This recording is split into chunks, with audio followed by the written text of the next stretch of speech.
parkeren, dat is ook parkeerschool. Dan moet je je jas nemen? Ja, alstublieft. How are you? Where are you from? Texas. Houston, Texas. Thank you.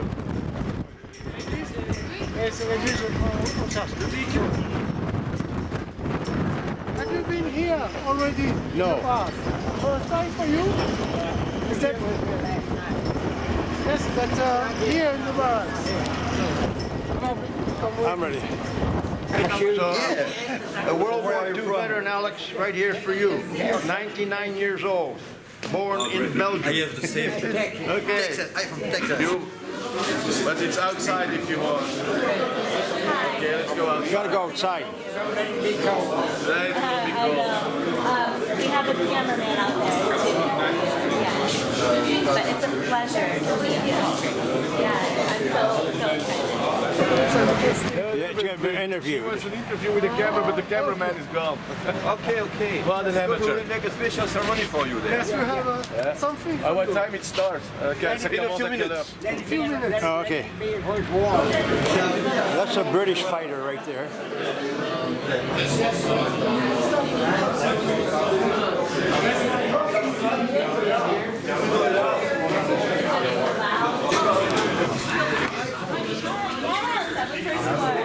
Yeah, we're out of Lewis now.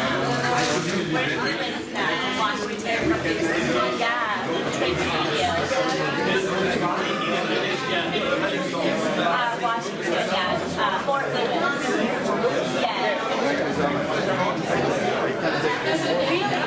And wonderful. I love it there. Yes. Yeah. Here they ask always to me to say a warm welcome word, and the word is very warm, and it's a huge welcome word with a big W. Okay, we are very honored. Some of you are here for the second time or third time, but everybody is very welcome at our military base here in Bastogne. We cannot be more honored than like a day as today when we get a visit from the man who liberated our country from Nazi barbary and fought a huge fight and a great stand against the enemy. Thanks to you, all you brothers, Americans, but also all the other allies and patriots, we owe them so much. And it's very emotional to have you here every time when you come here, because you come back home. This is your house. You are always welcome here, and the door will always be open to you, and we will always be very pleased to have you here. You fought a war in World War II, but ladies and gentlemen, for a military man like these here beside me, the war is never over. They will fight their Second World War as long as they live. They will dream about it, and they will never forget it. So we owe them so much. We are in a great debt towards them. So again, I say thank you, thank you, thank you very much for being with us here. Thank you for liberating our country, and thank you for that great stand that you made in World War II. Thank you very much.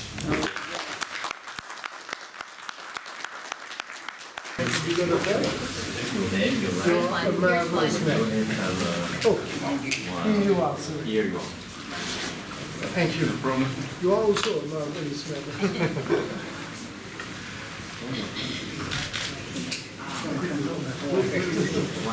Maybe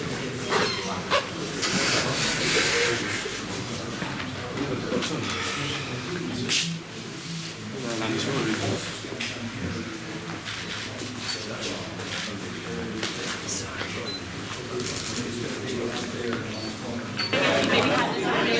Anybody really. Right now, hey, I can do it now. hey, take. I saw you the other day at the tank. Yes. Yeah, I mean, it'll just be for print, and it'll be really hard to hear. But Maybe you yes, where do you want to do the interview? Is the ceremony over? I don't care. That is my unforgettable, but it'll be really fun.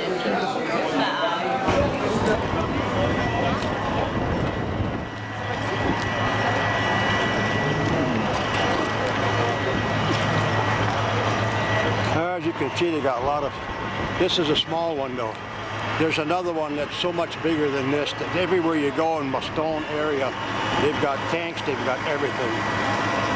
But this one here is today for the, imagine firing that thing. Holy cow.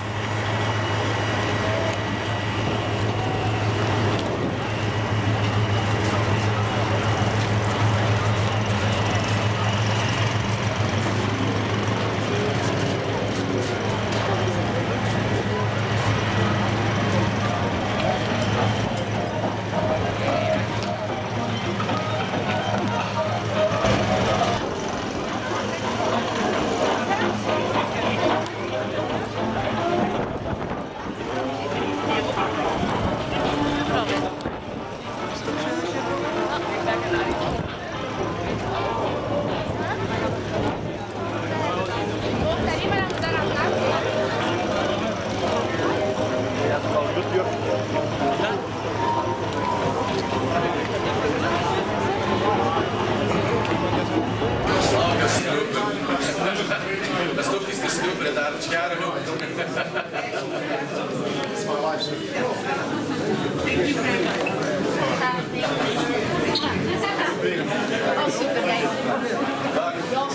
have more for the kids over there. This is where the dinner with the ambassador of the United States in Belgium is going to be. And we have front row seats, special VIP passes. A very interesting day. And that's the table where the ambassadors will sit. The mayor of Boston is here also. They're all the dignitaries from this area and military people, veterans, the Bulge veterans. And Dieter, he's way back there. He was not allowed to come to the front, but for the other people in the back.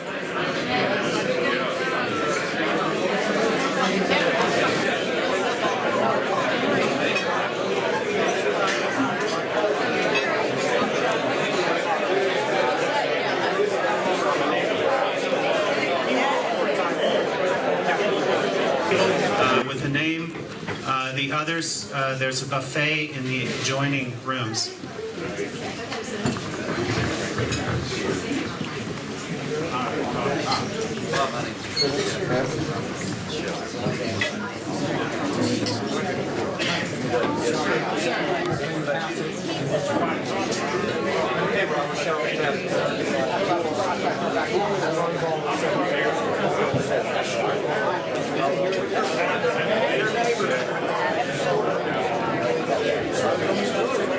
All of you, my name is Nicholas Berliner. I'm the Deputy Chief of Mission here at the U.S. Embassy in Belgium.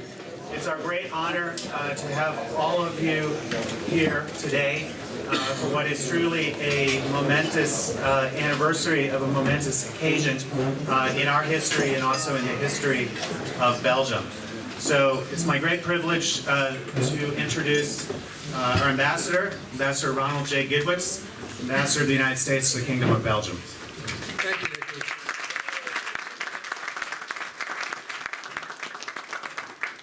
I cannot tell you how pleased I am to be here today to welcome all of you to what we consider to be the inaugural event of our multi-day commemoration of the 75th anniversary of the Battle of the Bulge. And also to celebrate the completion of the first phase of the Martisan Memorial, which hopefully you'll all have a chance to see this weekend. And as well, I'd like to welcome in particular Ambassador, I'm sorry, forgive me. Well, I'd like to welcome Ambassador Hutchison, our ambassador representing the United States.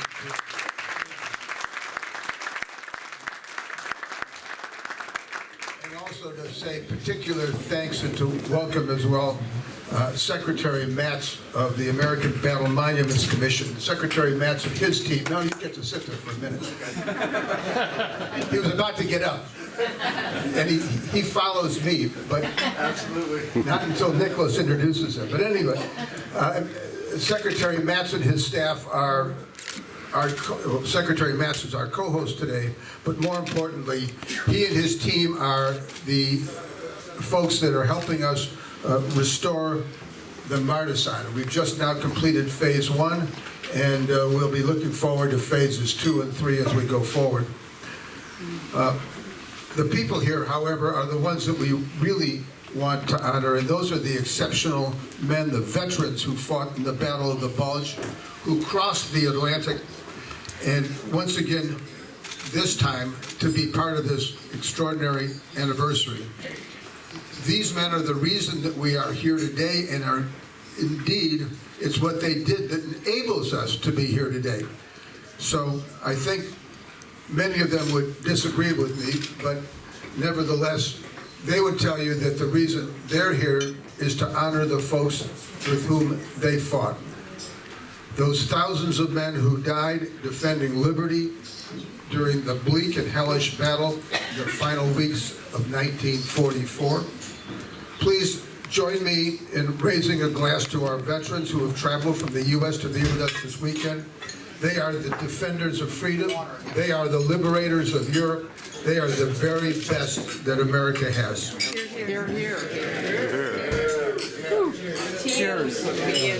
To you, sir. Cheers. Thank you.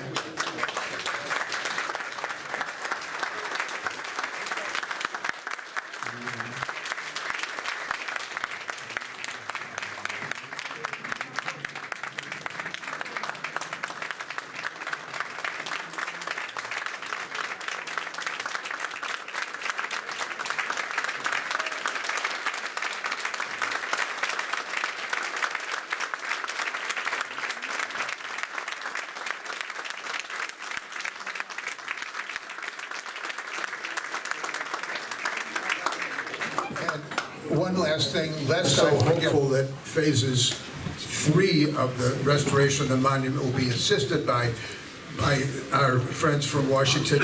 We have a little memento. It's a Christmas ornament to take back. So please be sure to, we'll be delivering them to your seats during lunch.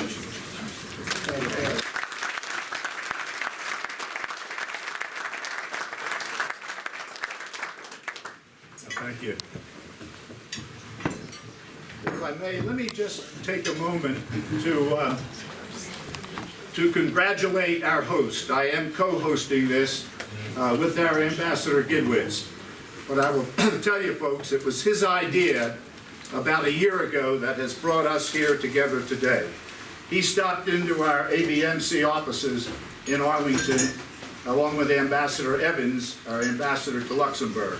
But it was his idea to really enhance and sort of beef up the Martisan Monument to assist the Belgian government in cleaning that up and maintaining it and so forth, and then putting this 75th anniversary affair together. So we are all here, believe me, because of his leadership and his idea, and ABMC was very happy to be a very small part of it. Thank you, sir.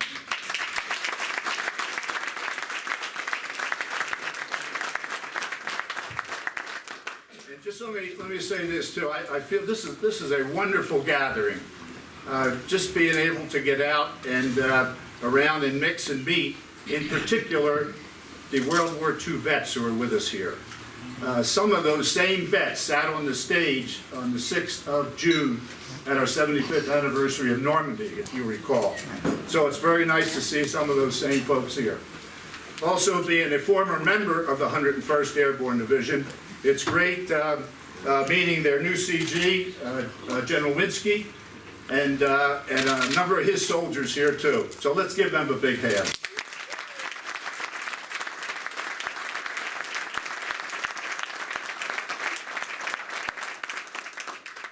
And I don't want to mention to the 101st troopers, but I have a little time in the 82nd too.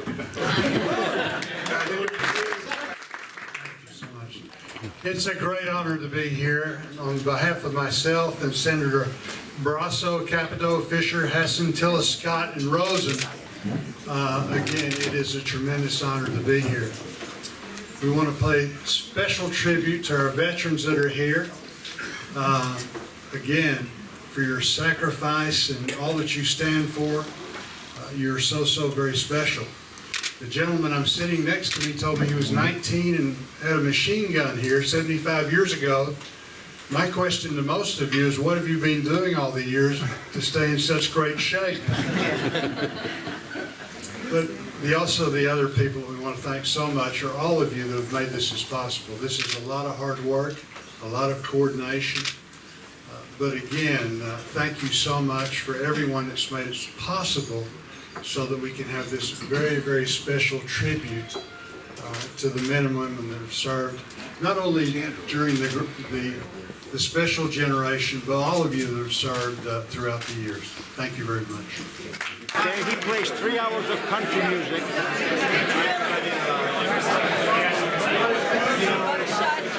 Yeah, Houston. He plays 3 hours of country music. He has the oldest country band in Texas. Okay? His oldest guitar player is 86 or 82. They've been together 30 years. Buck Sloan. Sloan.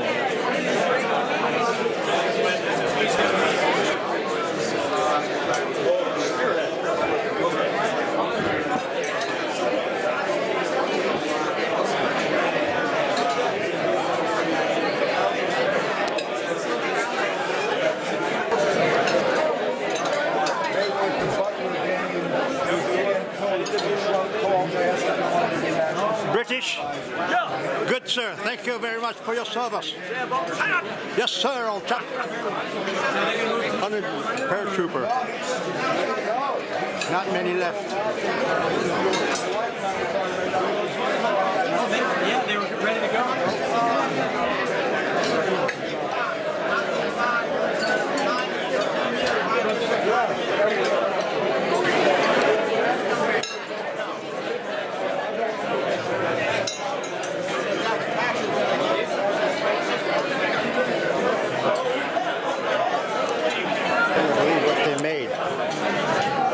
Same thing Mommy made on Christmas Eve. Bad, oh bad. Yeah. So you want to say prayer. That's my buddy for you.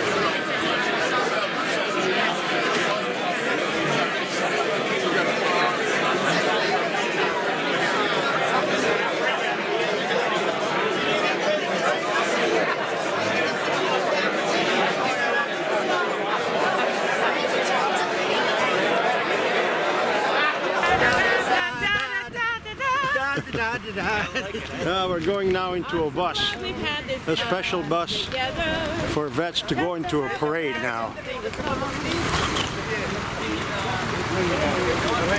It must be this bus. Yeah, looks like it. I don't know if I can get on the bus. You can. I don't have the badge. You just come on anyway. Is this going to the town hall? This bus? Huh? No. Here comes our bus now.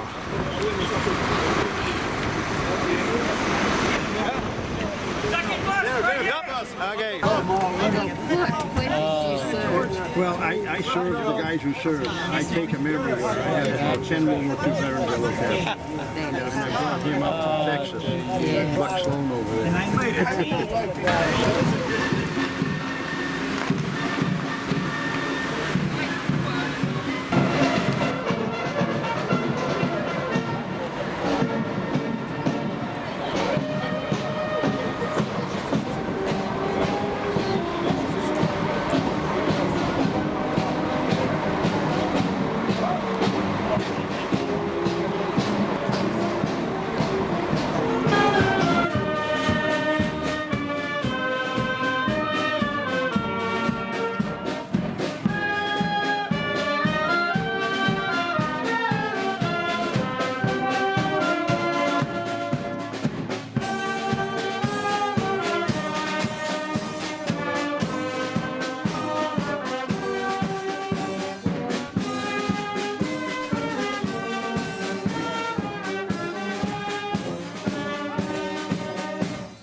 ceremony. Yeah?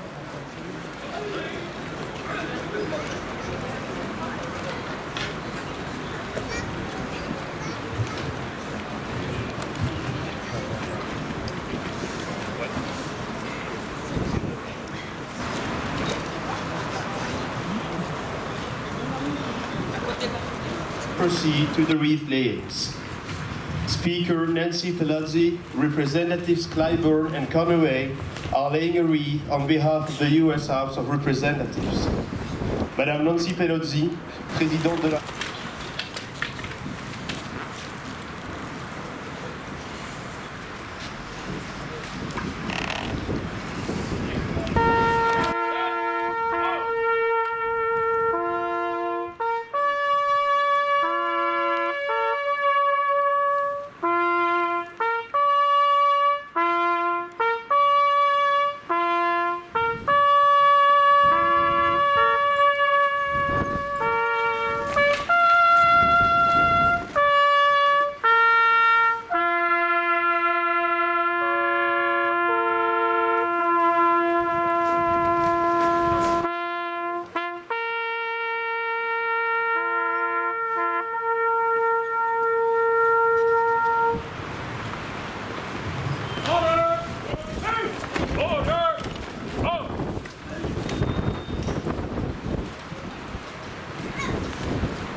And you can see out there, the people are all waving at the veterans.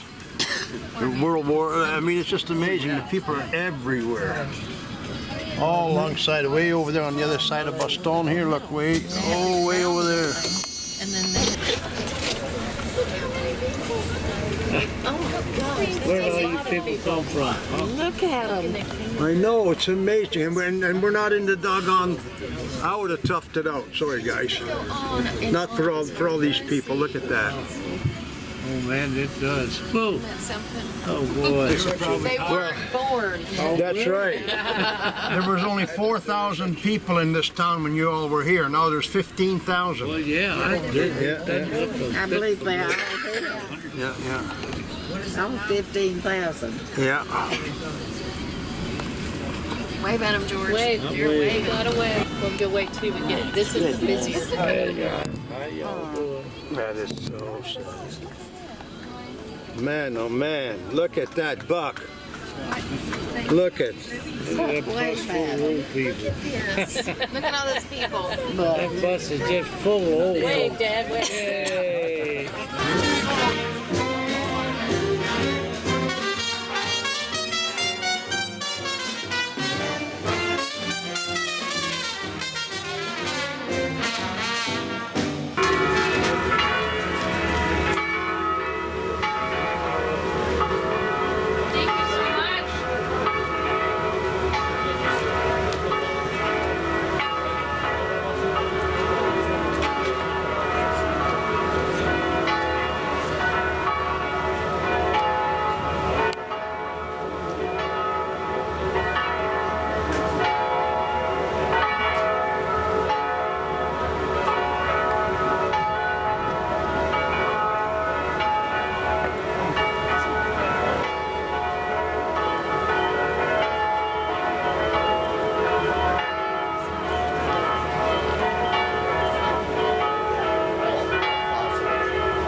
That's the ambassador leaving. He spoke there too at this deal. So we're getting a special lift back to the restaurant where Marina and the other people are waiting for us. I never would have believed that I'd been that close to Pelosi when she was making a speech. Yeah, no kidding, eh? And you didn't start throwing tomatoes. I didn't say nothing. I didn't look at her mean. I didn't do nothing like that. Well, you know, it's a copycat of Trump. You know that, don't you? Because he's the vet man, and the vets love him. And she had to do something after he went to Afghanistan for Thanksgiving. You know what I mean? Yeah. Think about it.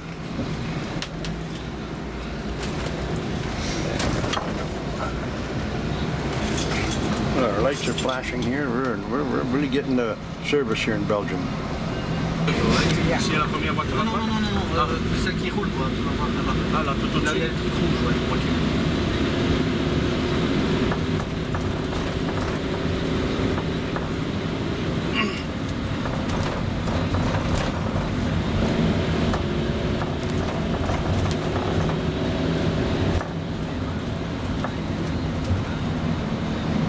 D'abord, on va Tokyo, là où la voiture avec le stationnement. C'est à gauche. À gauche? Grosse horloge. On bac à gauche.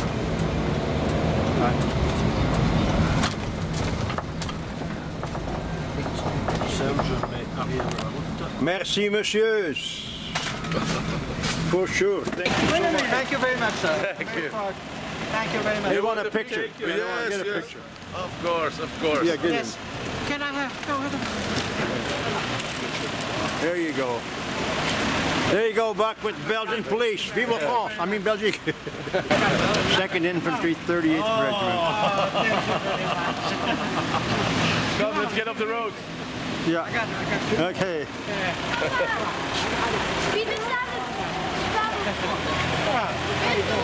That's Belgium for you. You're going into the cafe.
So, ladies and gentlemen, welcome to this meet and greet with the veterans.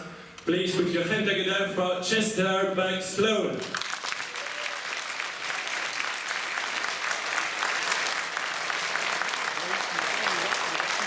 So this is an interactive session, so we'll have the opportunity to raise your hand and ask a question to Mr. Sloan. So a few words about the portrait that you see is from Marie-Elise. He's an artist from here, she's just over there, and she kindly lent all this portrait to us, so please put your hand together for Marie-Elise.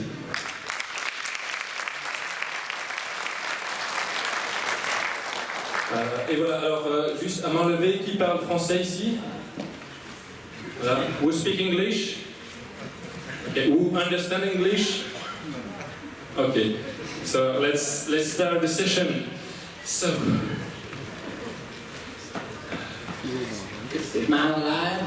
sorry? First, is it, are we being televised?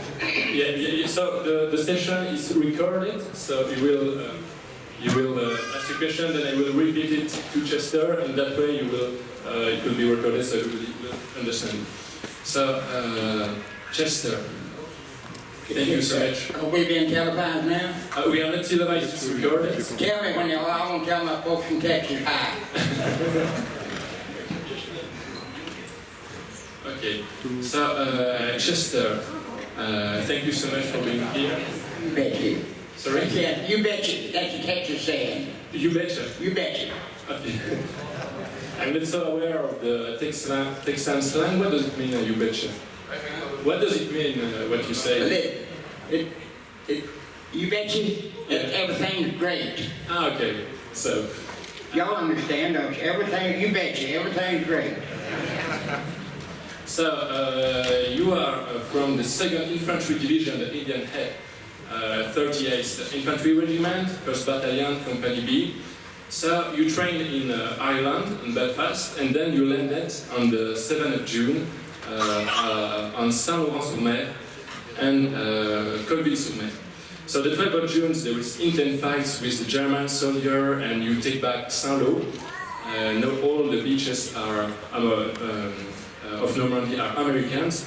And I read that it was some very brutal fights with the Germans, and so my question is, how, for a young soldier, you were something like 18 years old, 19 years old, how is it for a young man to see the reality of wars all of a sudden? Yeah, I left my hearing aids at home. You might want to change seats with it. No, I wouldn't help none with it. But well, I drove a truck in England. I hauled stuff around a 6x6 GMC, and here one morning here come a colonel and a sergeant. Said, waterproof this truck. Everybody knows what you waterproof a truck. So that means where to run underwater.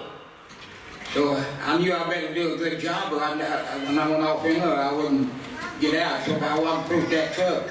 And the 7th of June, it drove off in there and went under the water like a submarine. And I just held on to pull the throttle out and held on, and let my legs drag. It was a cloth cab truck. And I made it out, still a lot of bodies around there. And it was shells going out, but they had done moved the fight. Most of the fighting was up on the levee up above, and still in those pillboxes. Okay, you go ahead. It's hard for me to hear you. Okay. So, do you hear me in the room? Is it alright when I speak like this? Is it clear? Okay. So, so you fought on Normandy, and then September 44, you take back Brest to the German, and in the same time, Bassam is liberated for the first time. And soon after, you are moved to face the Siegfried Line, and your division is set up to Saint-Vit. We stayed at the Siegfried Line for quite a while. That was just a hold up. It was held up for quite a while at the Siegfried Line. That's right on the German and Belgian border. Yeah. if we're live right now and going to Texas, could I say something? Yeah. I want to tell all the Jamboree, hello and I love you. And my preacher, Johnny, Brother John, I want to tell him hi. And all my brothers and sisters, they all passed 90 years old, and I'm 95. And I want to This tell them all. gentleman is a reporter and he goes to the fortress, so he wants to get a picture with us with Buck on the stage. On the stage. Okay, good. Yeah. Just letting you know. It's not a rush. Yeah, no, it's no rush. Where are you from? That's the Belgian. Oh, airborne lady too. And my colleagues in Texas, he takes care You of can see it's just amazing.